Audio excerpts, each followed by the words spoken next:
Okay, here we are. Hi, everyone. Oh, it's already recording.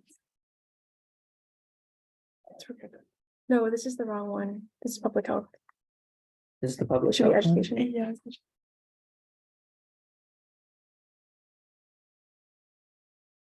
All right, and as student advisors, we're going to walk you through this workshop that has a particular focus on scholarships for students with an education, social sciences background and social ecology.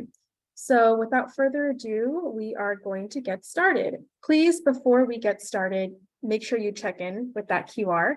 That way we can track attendance. And if you have any questions at any point, we will have a Q&A at the end, but you can also type it in the chat, or if you're in person, raise your hand, stop us whenever. Yes.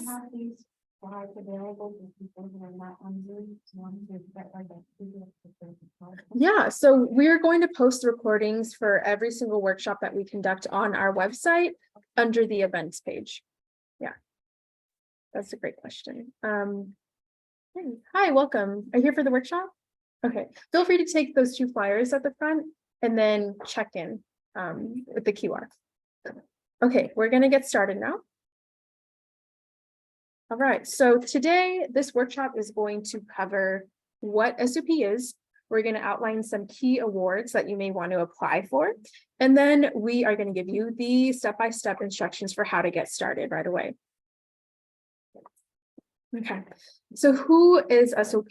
As the Scholarship Opportunities Program, we are the only fellowships and scholarships advising office on UCI campus. And our job is to help UCI undergraduates, sophomores, juniors, seniors, and even alumni within 1 year of graduation from UCI in applying to 21 prestigious awards that you guys here have the flyer laying out for you. And we want to make a distinction that we're separate from the UCI Office of Financial Aid and Scholarships, or OFAS. They are in charge of UCI grants, UCI scholarships, as well as your FAFSA. So 2 different offices, very different missions and duties, but helping you fund your education nonetheless. And then SOP, although we do help you apply for scholarships and work on your applications, in the long run, it can benefit you in a lot more ways. So the essays that we work on with you, the resumes that you hone with our office are all going to be helpful for job applications, internships, and especially graduate school. So we're going to get started with the next slide. Okay, so at our office, we have 3 major categories of what we do. So it can be classified into outreach, advising, and recognition. So for outreach, this is what we're doing right now. We're holding workshops, telling all of you guys about our office. And then, we just want to make sure people are informed of the opportunities that you can get through our office. And then once you join our office, we go into the advising part. So as Aline said, we support sophomores to recent alumni within 1 year of graduation in applying to these prestigious merit-based awards. So we'll edit your essays, your resumes, share past winning applications with people who've advised with our office before, and then, take you through mock interviews and a bunch of other services that the student advisors and primary advisors provide. The advice is personalized, so you get assigned people from our office to help you, and then we will take you through every step of the process. You don't need to be worried about any of that. And we also will sort of push you guys, we really want you to be the best candidate you can possibly be. And then once you've been advised with our office, we have a recognition ceremony at the end of the year where we recognize everyone who's gone through the process with us and had any awards or anything like that.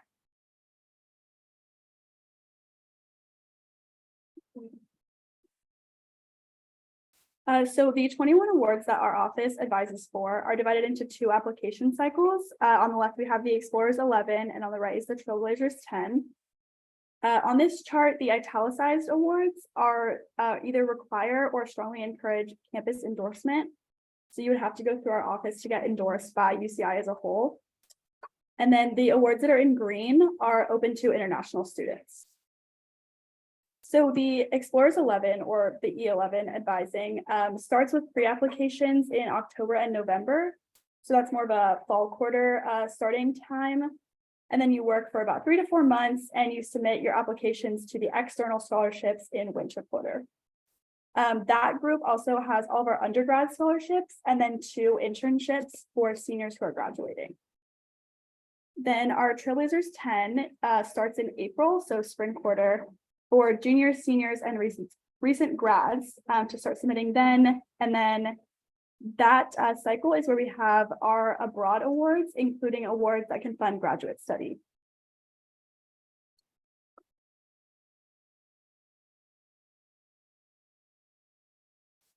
So why are these scholarships important? Why should you care? Our winners and our finalists have these highly recognizable awards. Lots and lots of people know who they are. They're very prestigious. You can put this on your resume for the rest of your life, which obviously that's going to continue to benefit you for a while. And then also people who win, you're also helping out UCI because it raises our national rankings of, how many people win scholarships or are finalists or semifinalists and things like that. And then applying to a scholarship and working with our office, it's also about personal development and growing a lot through the process of applications, writing all your application components. And even if you don't win, you're learning a lot of strategies that can help you in other avenues of your life, like applying to grad school or just entering a career that you want.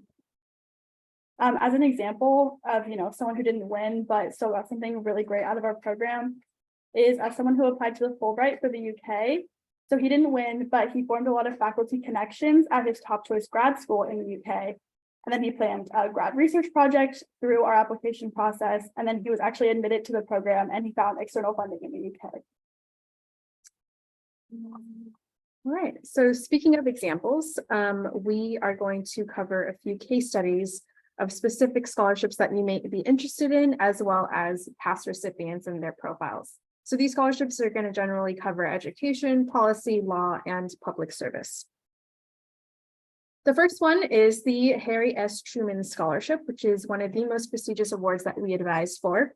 And it covers or it funds $30,000 for senior year and up to 3 years of graduate study.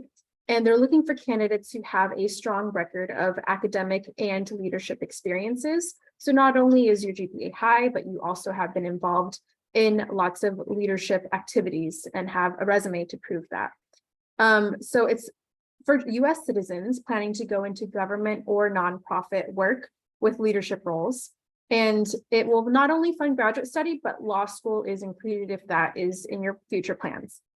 Do note, however, that Truman is only available for juniors and seniors. And for our scholarship purposes, the standing or eligibility refers to how many years you have left before you graduate from UCI. So quick example, if you're on the traditional 4-year route, then a junior would be someone in the 3rd year. But if you are graduating early, let's say 1 year early, and you're in your 3rd year, your final year, then you're considered a senior. In which case your junior year would be the second to last one, your 2nd year. So it all depends on your situation. Do you have a question?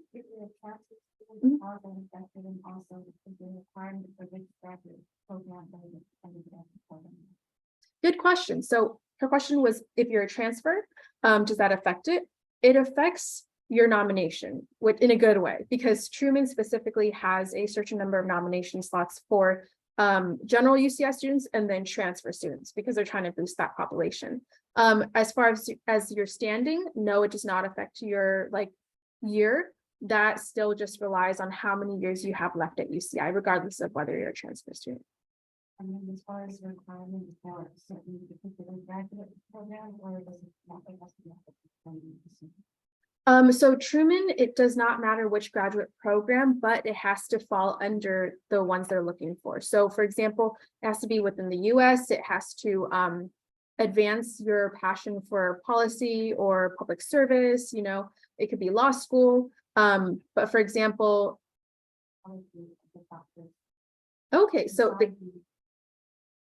so the question was Doctor of Psychology.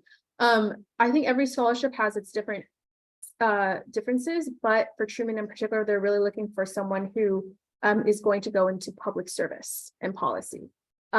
So that's up to you if you're planning to mesh those psychology and public service. It depends on what kind of graduate proposal you whip up, but if it's strictly psychology based, then Truman is probably not the best option for you. Public policy working under social disability policy and finding public policy. Yeah, or even we had a Truman finalist recently who was a triple major of human biology. So you got the STEM in there and political science, so social sciences. And then third one was economics, I think. So it's not like you have to be this specific major. It's just your goal, your career goal, and your graduate study goal has to be policy and public service oriented.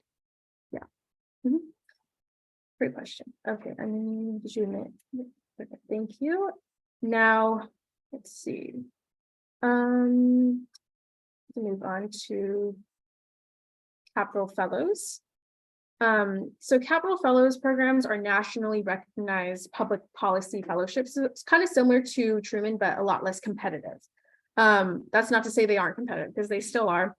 And they offer unique experiences in policy making and development in each branch of the US government. So it's an internship where you're going to shadow one of the three branches of government. So this program or internship is 10 to 11 months long, and it is in Sacramento. But if you are interested in this kind of program, but in a different area, you should definitely check out UC-DC, which will send you to DC. Or the Capital Fellows for like different locations. Okay, so under the legislative, executive, or judicial branches, you're going to assist state legislators, senior level executive staff, and even court administrators with a broad range of public policy issues. And strong candidates have at least 1 year of related work or volunteer experience and a strong interest in public service or governance. This is a paid internship. It's a year long, and you must be a graduating senior or a recent alumni within 1 year of graduation from UCI in order to apply through SOP. This program is open to all students regardless of your citizenship status, but you must be eligible to work in the US for 1 year after graduation, which is when that policy internship would take place. Okay, so you might be wondering what's the difference between Capital Fellows and Carnegie, which is another scholarship that we advise for. They are both 1 year internships in public policy, but Carnegie is located in DC. So that's one you want to check out if you want to go to the East Coast. And then Capital Fellows is in Sacramento and thus completely California government focused. California Capital Fellows is also a hands-on real-world experience where you'll be witnessing, studying, and working in state government. Okay. And if you want to check out both scholarships, apply to both, that's also totally fine. Okay. Next slide, we have a case study. So Daniela Estrada was a first-generation student who transferred to UCI as a sophomore. And she was juggling a difficult work schedule, paying her own way, and at the same time getting involved in all of these commitments, all of which really showed her passion for public policy and thus made her a very strong candidate for all of the awards at the bottom that she won. So the first and third one we covered, the Truman Scholarship and Capital Fellows. She won both of those, which is super amazing. And in order to do so, she worked up a resume that involved joining the SAGE Scholars Program, where she was encouraged to pursue legal internships at an OC law firm. She also developed more leadership skills by working in student government, or ASUCI, as some of you may be involved in. And she taught Santa Ana High School students in the Saturday Academy of Law. So you can see all these experiences are adding up to craft a very strong application for these awards. Her career goal was becoming a public defender and making our criminal justice system more equitable. So that's why she wanted to apply for Truman, Capital Fellows. And then the second award in that section is the Fulbright, which we will go over shortly. That one, she decided to go with an English teaching assistantship in the country of Colombia. So very well-rounded student, but all of her activities really matched what she was applying for. And that's the goal here. Okay. And then next we have a case study, or sorry, a testimonial video from Daniela that details her experience working with SOP. And hopefully the volume.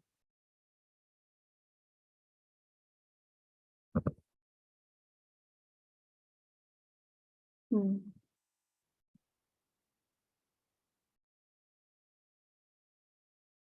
Oh, okay. It's not showing the volume. That's okay. We can skip this.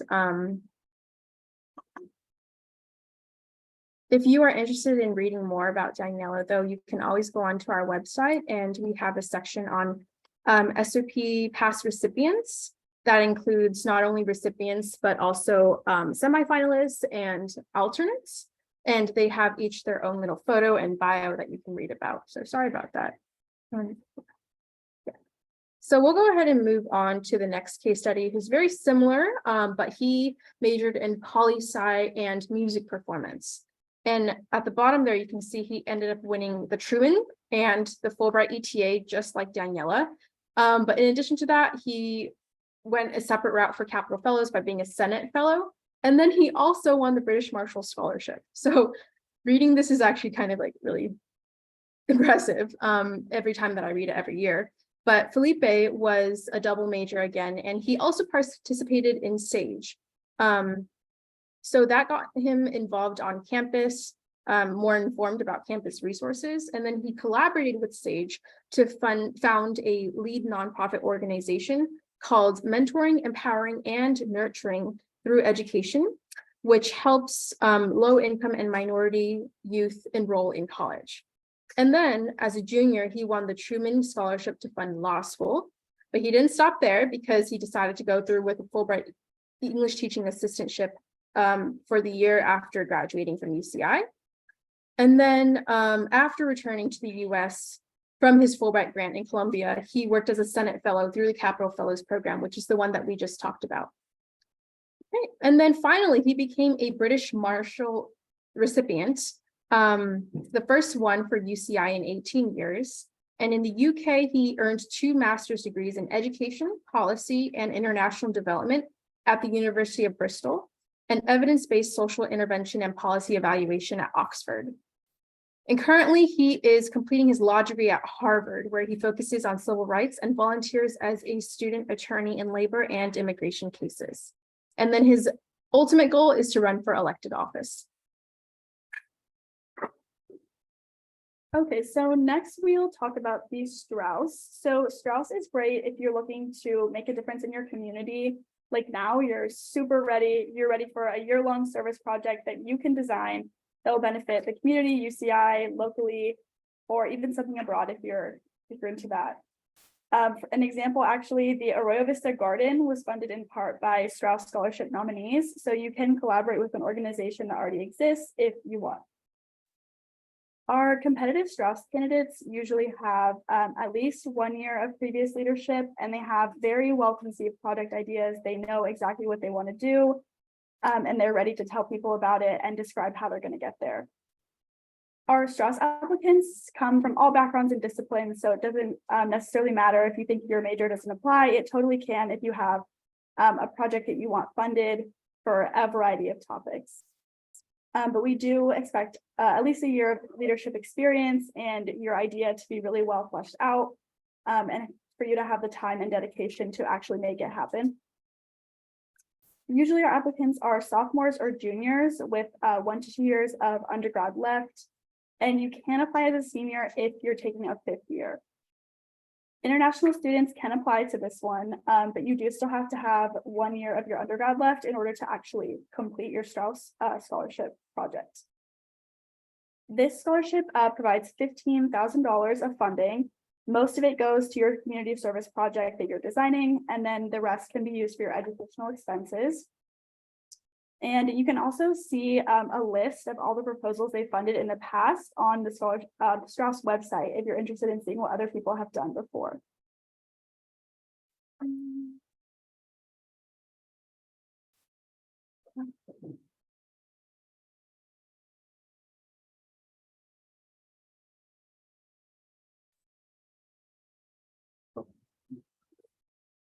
Okay, so on to moving past projects, we'll go to project internships. We're going to scholarships that will support your graduate school. So our Fulbright Fellowship is our most popular and most flexible award because you can get placed abroad in over 140 different countries. and you can choose what country you want to go to in your application.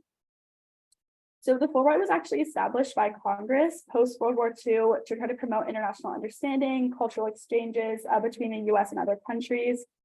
So really our goal is for our recipients to be ambassadors between the US and whatever country they're going to that's hosting them.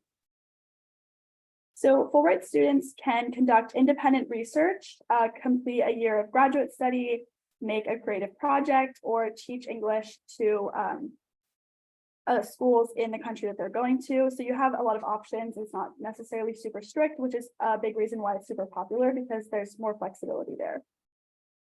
Fulbright grants provide round-trip transportation, language or orientation courses, tuition, books, a stipend, and health insurance. So don't worry, they're not just going to send you to another country with your Fulbright grant and be like, have fun, make it up as you go. They're going to help you. Our competitive candidates usually have a year of relevant experience for the award type they want. So as long as you've done something related to the area that you're pursuing, that would help you. And then if you are going to a country that does primarily doesn't speak English, it's usually good to be proficient in the host country's language. We usually recommend about intermediate proficiency in the language before you apply. It's especially important if you're going to be teaching English to speak the language of the country you're going to. But that does bring up the fact that countries that only require you to be able to speak English, like the UK, Ireland, Australia, New Zealand, and Canada, are especially competitive because you don't need to know anything else other than English, and a lot of people find that easier than having to speak another language or learn one. And then juniors, seniors, and recent alumni who are US citizens can apply. You do have to apply 1 year prior to going abroad. So usually people will apply their junior year if they wanted to start the Fulbright grant right after they graduate. If you were to apply your senior year, you would be taking a gap year. We have quite a few winners every year at a lot of different levels. We've had over 70 undergraduate winners and at least 47 faculty winners, including some of our professors in the anthropology department, the film department, cognitive science, and Spanish. So really the disciplines are everywhere. It's very open. You can, if you think your major doesn't fit, you can make it fit. It's very flexible.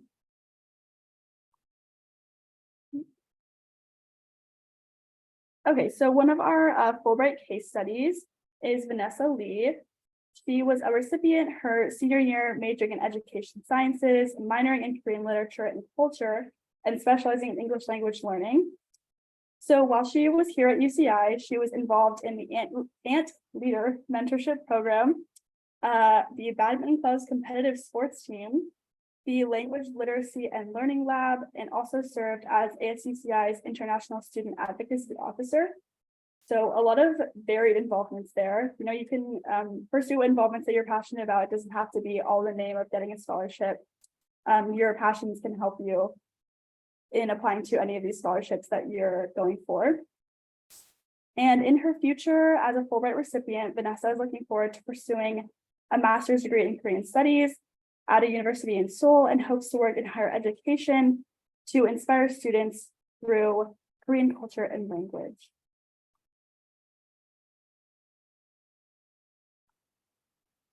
And we have another Fulbright case study for you of Katia Madriz. She was a Fulbright recipient who graduated with a degree in psychology and education sciences. She was a recipient of the UCI Campus-Wide Leadership Scholarship and served as many different roles as a mentor, tutor, discussion leader, and researcher.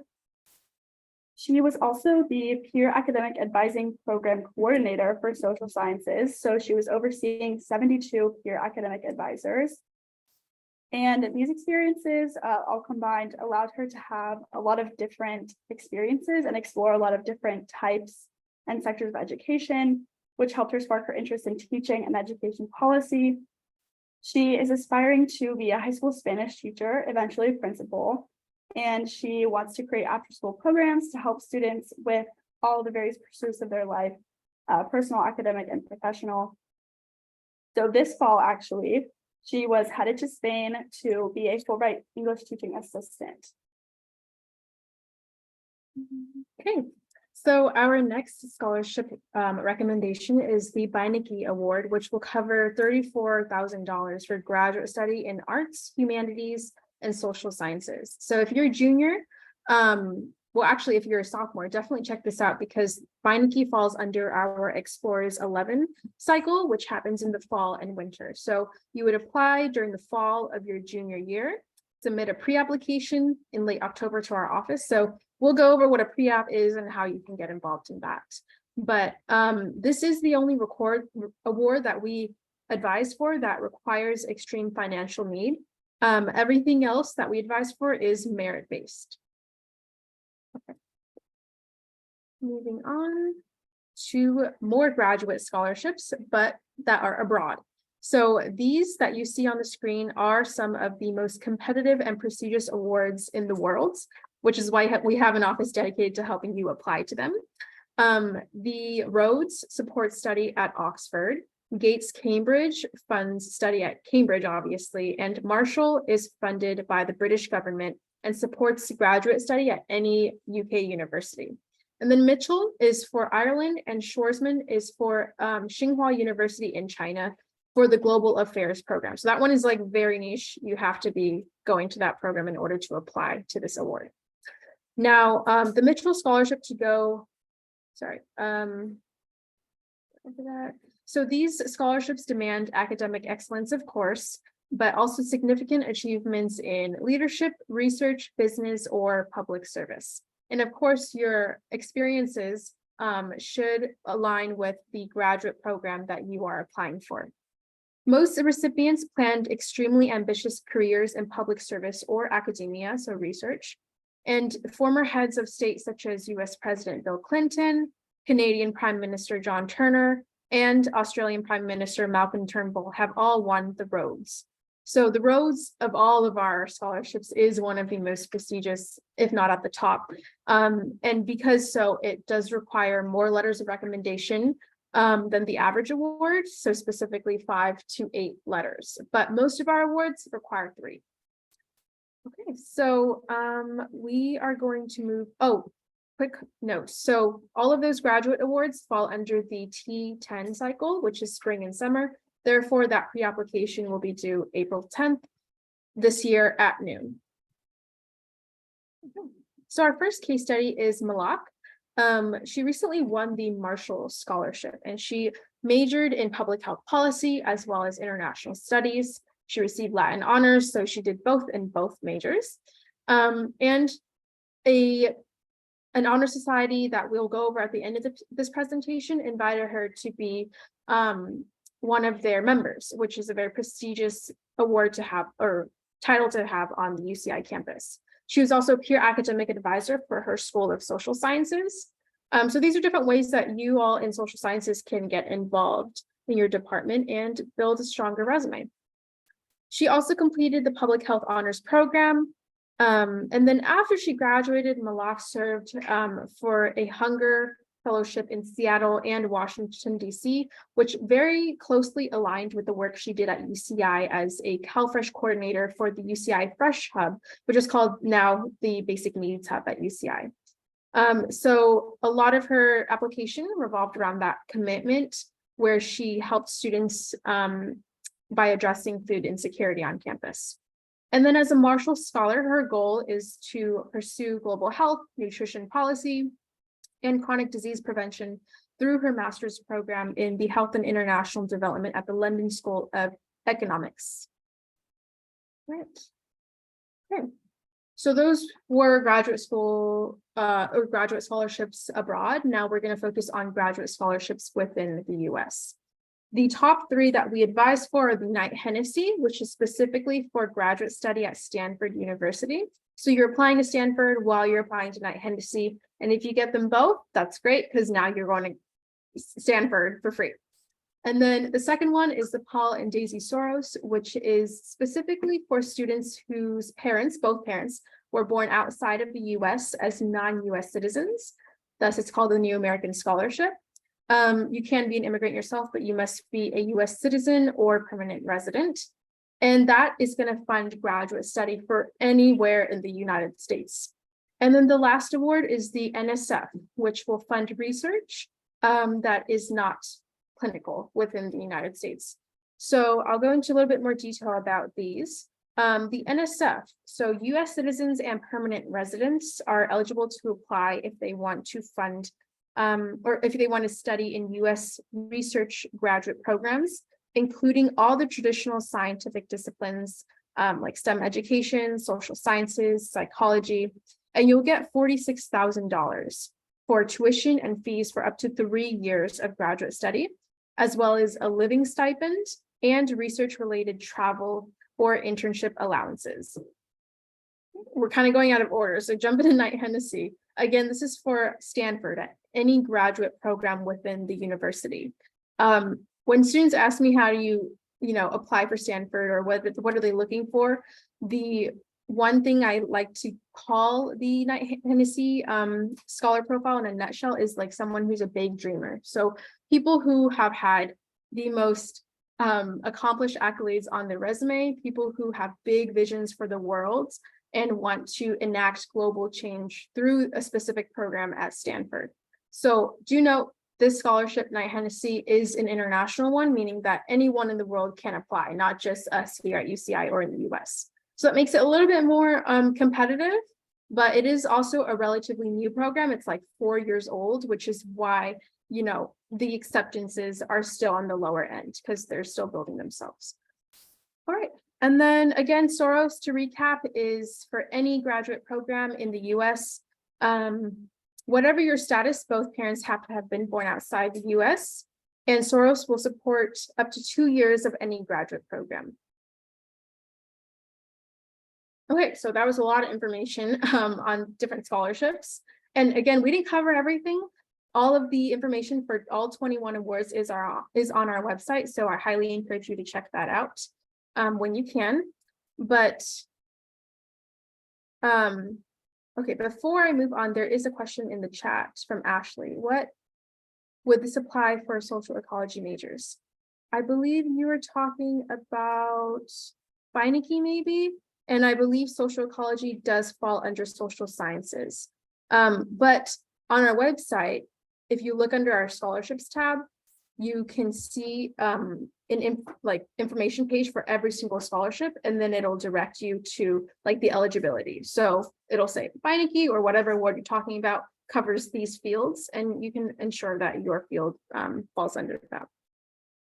Okay, so moving on to general application components. So regardless of what award or awards you're interested in applying with SOP, these are kind of the general forms and documents that you're going to need to have prepared to submit.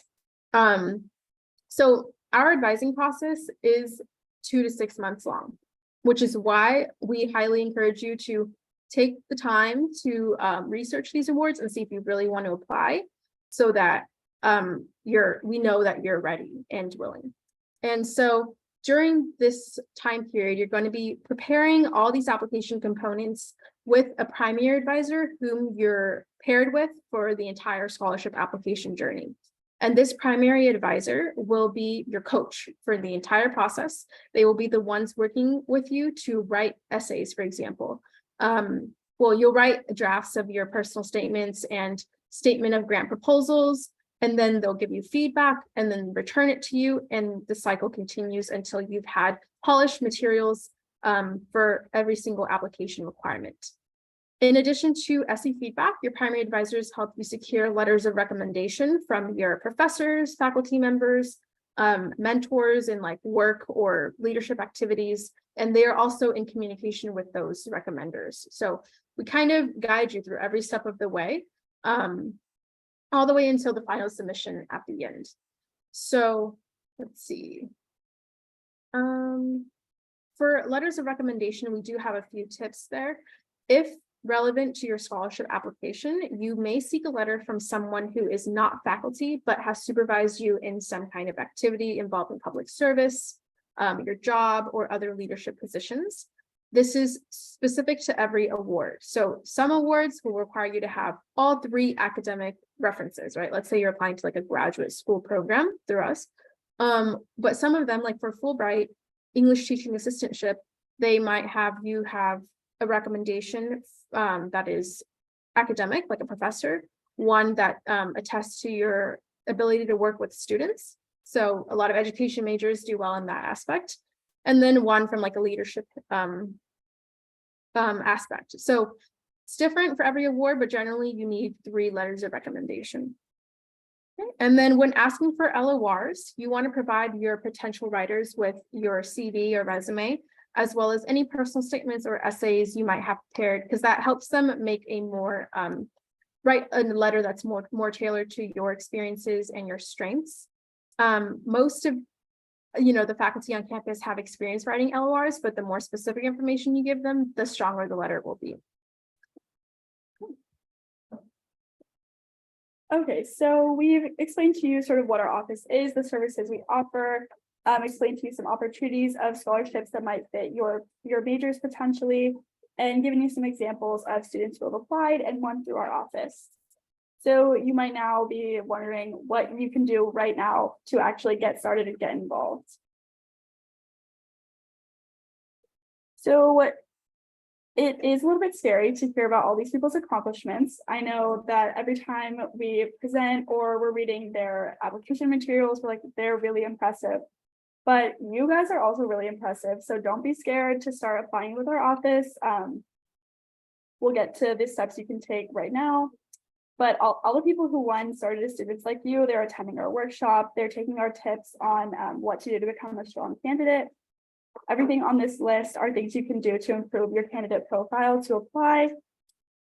And you honestly just keep being a great student, keep working hard, and will help you in your application process, because each award has different characteristics. So we talked about some that emphasize like community service and leadership, and others that are maybe more research-based or STEM-based. So there is something out there for you. And you can always take leadership positions in your clubs, in the classroom, in a research lab. There are a lot of opportunities out there. And if you're worried, like I'm going to get up tomorrow and I don't have anything to do to try to start applying for these prestigious scholarships, you can do things now. You can go to tutoring for your classes. You can go to your professor's office hours, become besties with them, get involved on campus, join a club, get a leadership position in your club, things like that. But the way that you're choosing to demonstrate your leadership is really based on you, your personality and your preferences and who you are, your style that you're going to show in your application. The last point here is that we also facilitate, our office facilitates the Phi Beta Kappa Honor Society. So we'll talk about that more in a second. So yeah, just to go back a little bit over how you can be a competitive candidate. So really, it's not about checking off a list of qualities or accomplishments or things that you've done or participated in. It's really about like what you're passionate about and what you want your path to scholarship and a career to be. So, we're not going to hand you a list of like, do this, do this, do this. It's really about what you want and how you can be like a unique, personalized candidate. And applying with our office and doing these things that make you a competitive candidate really also helps you get the most out of your college experience. So when you're applying with our office, we are helping you to obviously get involved on campus, but also figure out how to market your experiences here so that you can have a stronger portfolio and a stronger resume. So getting started with your scholarship journey with our office, you can start by attending our workshops, which you've already done. Congratulations. And then you can take a look at our website. As Elaine mentioned, we have pages on our website for every individual scholarship, and you can get into the very, very specific details if that's something you want. They're there, feel free to read them. You can schedule an appointment with our office. So you can meet with a student advisor. So me, Aline, or our coworkers are happy to meet with you and discuss opportunities that you're interested in, answer any questions you may have after the workshop or just in general. And then after you've been advised by a student advisor, we can help you start completing your pre-application to whichever particular scholarship you decided that you want to apply for. And before you do our pre-application, you do have to complete what we call SOP prep, which is the 4th step here. So it's a Canvas course that we're gonna address in a little bit more detail soon, but you do have to complete that before completing our pre-application. And then once you've decided what scholarship you actually want to apply for, you'll get a team in our office that will help you every step of the way. Okay, here we go. So this is the specifics of SOP prep. As I mentioned, it's a Canvas course, and this is something you can do right now. You can go on our website, you can sign up. However, it is not a UCI like sanctioned course, so it's not going to affect your units at all. And it is like open entry, open exit, so you don't need our permission to get in. You could just go on our website and sign up. And if you decide, it's not for you, you don't have to finish it. We're not going to kick you off the Canvas or anything. But SOP prep is intended for undergrads who are sophomores or higher and have a GPA of at least 3.0. Really, it's just to get you to like self-reflect, think about why you're coming to our office, what you've done, what you want to do. And for the Trailblazers 10 cycle, as we mentioned, that will start in spring quarter. SOP prep is a great thing to do over spring break. If you're super bored and you're like, I want something to do, you can complete this. And this will be the actual assignments you'll be completing in signing up for and going through SOP prep. It's 4 journals where you're just sort of writing about yourself, telling us who you are, what your vision is for your scholarships, what you've done, your experiences here. And then you would also have to meet with us at some point. And then once you finish SOP prep, you would be able to complete your pre-application. And you don't have to complete all of this at once. You can start it now and like take breaks up until right before the pre-application deadline. All right, so that might have seemed intimidating because it's a course, right? You might think, oh, this is too much, all this just to apply for a scholarship. That's okay. We're here to tell you it's really not as intimidating as it seems. Although it's called a course, it's really just like a few journal entries on Canvas. And then you go back to the SOP. Yeah. So really only 3 written journal entries where you're answering something like, who's your role model, right? Not too hard. And then one of them is a personal goal planner, the 3rd journal. The 5th one is a virtual advisor quiz. So that is just going to ask you for your background information, your scholarship interests, and it actually helps you generate a list of scholarships you could be eligible or interested in. And then with that quiz results, that list, you can come to our office and we can discuss your specific scholarship interests in more detail. But the more research you've done before an appointment, the better tailored that we can advise you. All right, so again, like Jessica said, it's open entry, open exit. You do it at your own pace as long as you complete SOP prep by the pre-application deadline for the cycle that you're applying in. So again, T10, Trailblazers 10, and E11, Explorers 11 are the names of the 2 different cycles that our 21 awards are split into. T10 refers to this upcoming cycle, spring and summer. E11 refers to fall and winter. They're annual, they reset every year. So in addition to completing SOP prep, there is one other requirement in order to apply for a scholarship through SOP, and that is the pre-application. This is only going to SOP's office. It will not be seen by any external scholarship committee or agency. It is strictly for our office to gather your personal information, like all those bullet points, what kind of scholarships you're interested in, so we can start preparing to advise you for a few months. You're going to be asked to indicate your scholarship interests, your past experiences, so basically like spelling out your resume for us, as well as your references. So these don't have to be finalized, of course, because we'll help you with that, but it is helpful if you have an idea of like a few faculty members or mentors that you could ask in the future to write you a letter of recommendation. All right, and so the deadlines for these, again, depend on the cycle you're applying to. So if you're interested in any of the Trailblazers 10 awards, which are generally the Abroad Awards and the Graduate Awards, your pre-application to our office will be due April 10th at noon. And then if you're interested in applying to the Fall Awards, which will happen next academic year, those generally cover research awards and undergraduate awards. That pre-application will be due October 23rd. October 23rd at noon. So all of our deadlines in SOP, whether it's pre-application or Like the first draft of your personal statement or any application materials are always at noon. All right. Okay, now we're gonna wrap this up. Two more things, and then we can answer any questions you may have. So the first one is the Phi Beta Kappa Honor Society, which Jessica briefly mentioned in an earlier slide. We, as SOP, do partner with PBK and we facilitate their services. They are the oldest, most prestigious honor society in the United States. And luckily, UCI has a chapter. So we're just here to let you know of its prestige. And if you receive an invite, to definitely accept, because it is a super impressive accolade to add to your resume.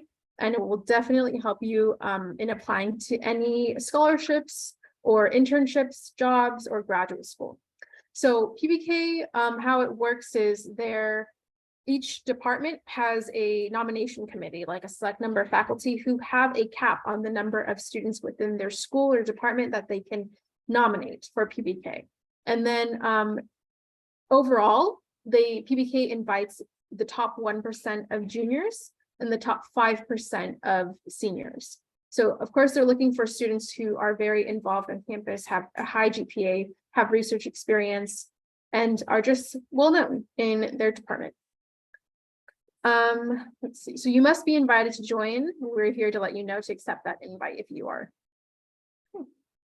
Second announcement we have is if you find what Jessica and I are doing enjoyable, or you want to check it out, in addition to a lot of other duties that we assist with, please apply to be a student advisor. So student advisors at SOP help UCI undergraduate students in applying to these 21 awards. We not only host workshops like this, we host the one-on-one appointments.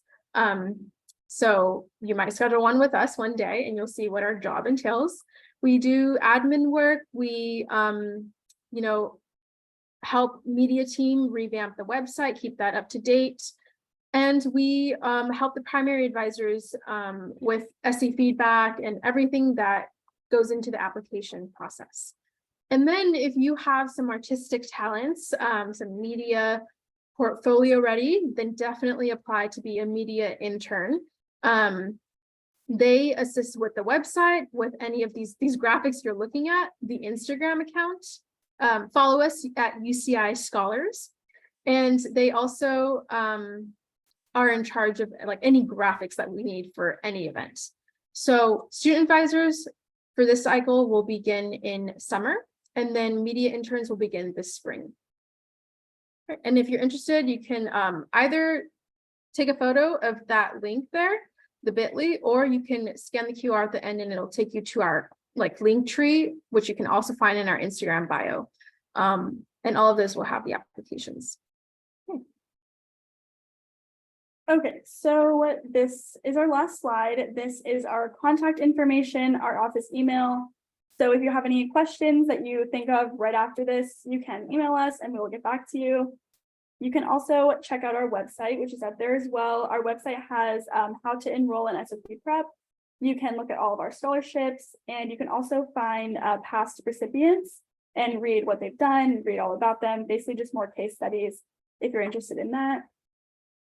And then you can also make an advising appointment, as Eileen mentioned, with any of our student advisors. You can make an appointment through the UCI appointment system, or you can just show up to our office between 10 and noon, and 1 and 3, you can drop in and we can help you out.